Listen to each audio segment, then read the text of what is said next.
Poursuivons notre réflexion, amis, sur les paroles dites successives que nous avons abordées hier. Il est certain qu'il n'y a en soi aucune illusion dans les communications faites à l'entendement par une tierce personne, communication évoquée hier, ni dans l'illustration dont il est éclairé. Mais il peut y avoir illusion, et il y en a souvent, dans les paroles formelles et les raisonnements que l'entendement forme alors. Cette lumière qui parfois lui est donnée est très subtile et très spirituelle.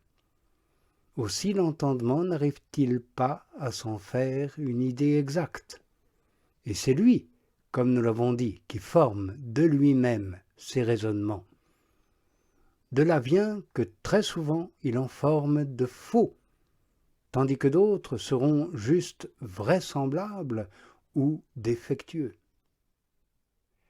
Comme au début il a déjà commencé à saisir le fil de la vérité, et qu'aussitôt après il y ajoute de lui-même son habileté, ou plutôt la grossièreté de ses basses conceptions, il peut facilement varier selon les dispositions de sa capacité. Et tout cela se passe comme si une troisième personne lui parlait. J'ai connu une personne qui formait ces paroles successives. Or, au milieu de quelques paroles très vraies et substantielles qui regardaient le très saint sacrement de l'Eucharistie, il y en avait d'autres qui étaient une contre-vérité manifeste. Ce qui se passe de nos jours est effrayant. Une âme quelconque est-elle déjà parvenue à 4 sous de méditation et entend-elle quelques-unes de ces paroles intérieures au milieu de son recueillement, qu'aussitôt elle s'écrie « j'ai l'intuition », etc., et qu'elle baptise le tout comme venant de Dieu. Et elle suppose qu'il en est bien ainsi. Et elle répète « Dieu m'a dit ceci, Dieu m'a répondu cela ». Or il n'en est rien. Comme nous l'avons remarqué, ce sont ces âmes qui le plus souvent se parlent ainsi à elles-mêmes.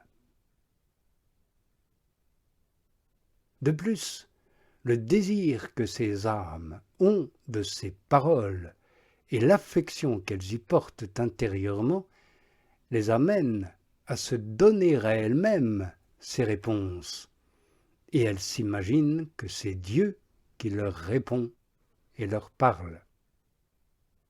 Aussi tombent-elles dans de grandes extravagances si elles ne mettent pas un frein sérieux à ces tendances, et si leur directeur ne leur impose pas un renoncement absolu à ces sortes de discours. Elles en retireront plus de bavardage et d'impureté d'âme que d'humilité et d'ascèse spirituelle. Elles s'imagineront avoir eu là une grande faveur et que Dieu a parlé, tandis qu'il n'y aurait eu presque rien, ou même rien du tout, ou même moins que rien. Car ce qui n'engendre ni humilité, ni charité, ni renoncement, ni sainte simplicité, ni silence, que peut-il être?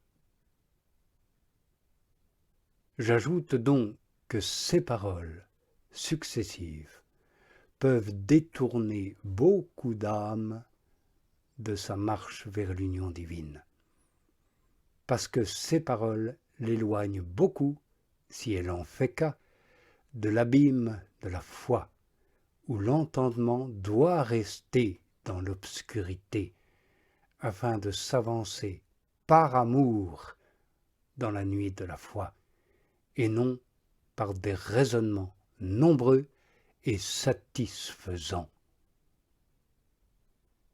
On me dira peut-être pourquoi l'entendement doit-il se priver de ces vérités, puisque, comme nous l'avons dit, l'Esprit de Dieu les donne pour éclairer l'entendement, et qu'ainsi il ne peut être mauvais de s'en occuper. À cela je réponds, que l'Esprit Saint éclaire l'entendement qui est recueilli et qu'il l'éclaire dans la mesure de ce recueillement. Mais comme l'entendement ne peut trouver un autre recueillement plus parfait que celui qu'il puise dans la foi, l'Esprit Saint ne l'éclairera jamais mieux que dans la voie de la foi.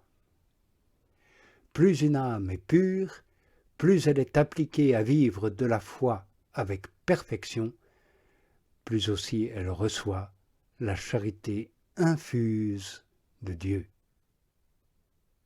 Or, plus elle possède la charité, plus l'Esprit Saint l'éclaire et lui communique ses dons. Et cela de telle sorte que la charité est la cause de ces dons et le moyen par lequel l'Esprit Saint les communique. Sans doute il est vrai que l'Esprit Saint donne quelque lumière dans ces illustrations qu'il communique à l'âme sur certaines vérités. Mais celle de la foi est très différente, sans qu'on puisse le comprendre clairement. La qualité de cette lumière est comme l'or le plus fin par rapport au métal le plus vil. Et son abondance est comme celle de la mer comparée à la goutte d'eau. Dans le premier cas, l'âme reçoit la science d'une, de deux ou de trois vérités. Dans le second cas, c'est la sagesse de Dieu qui lui est communiquée d'une manière générale et globale, ou mieux, c'est le Fils de Dieu qui se communique lui-même en personne, substantiellement, à l'âme par la foi.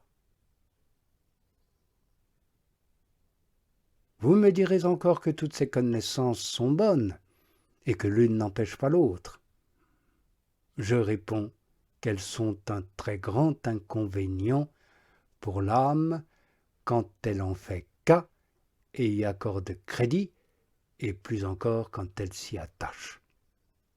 Car elle s'occupe de choses claires, mais de peu d'importance, qui suffisent pour empêcher les communications qui se font dans l'abîme de la foi, où Dieu l'instruit d'une manière secrète et surnaturelle, mais l'enrichit infiniment plus de vertus et de dons, sans même qu'elle puisse le comprendre.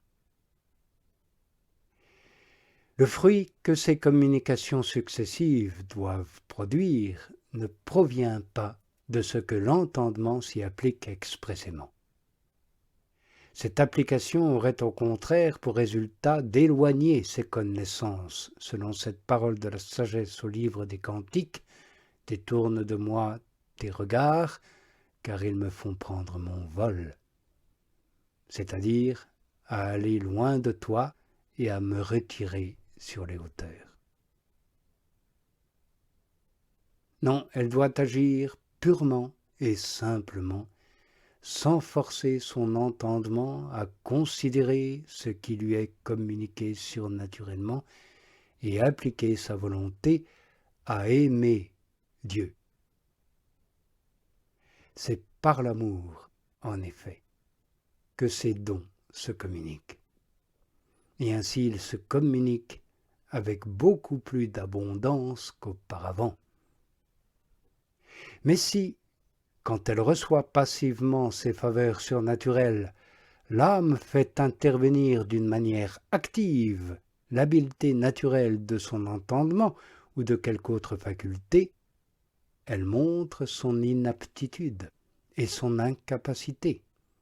Et forcément, elle doit modifier ses connaissances à sa manière, et par suite en changer la nature.